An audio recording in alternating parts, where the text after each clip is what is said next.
Welcome to September's book review.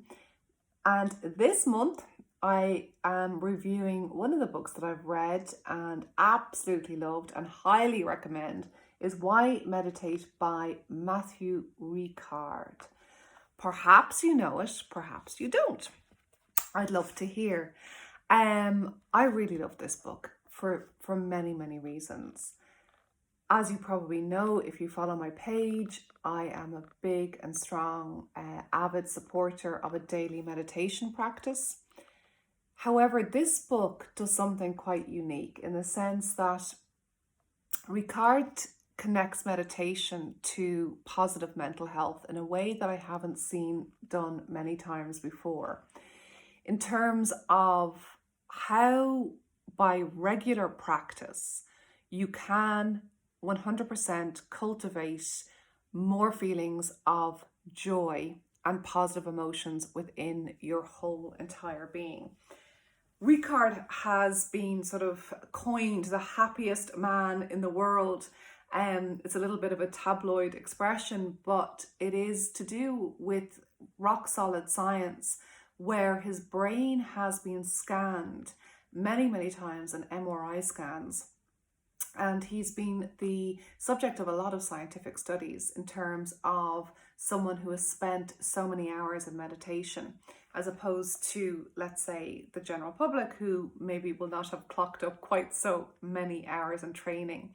And what they discovered was that the areas of the brain that are associated, especially in the prefrontal cortex, with compassion and empathy were larger.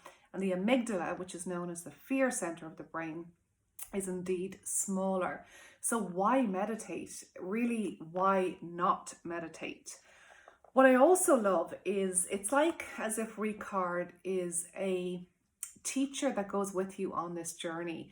He's the next best thing to having a guru in your pocket in terms of how practical the book is, how simply written the book is, and how inspirational it is in terms of his guide and his true desire that the reader adopts a practice for the greater good of the individual, but certainly for the greater good of humanity.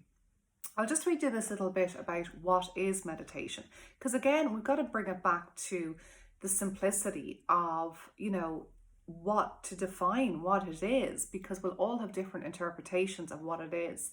So basically, Ricard says here, meditation is a practice that makes it possible to cultivate and develop certain basic positive human qualities in the same way as other forms of training make it possible to play a musical instrument or acquire any other skill.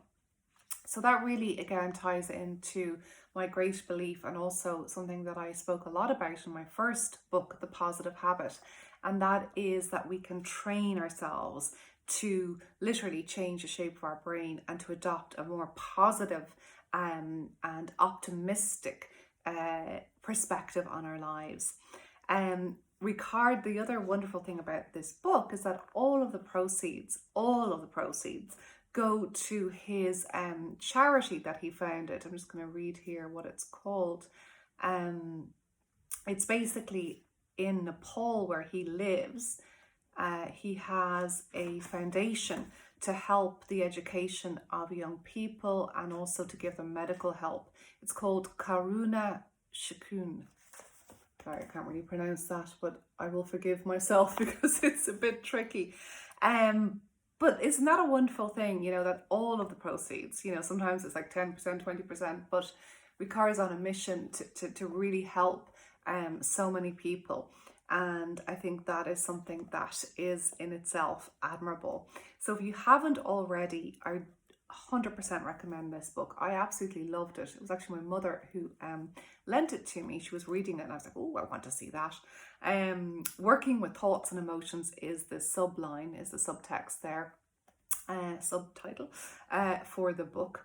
And there is an audio that comes with it. And you can also Google him on YouTube. You'll be able to see he's got some really great meditations. And I just absolutely love his energy. So I hope that if you do read this and you haven't already, that it is one that will really guide you on your continued journey to positive mental health. Thanks for watching. Lots of love.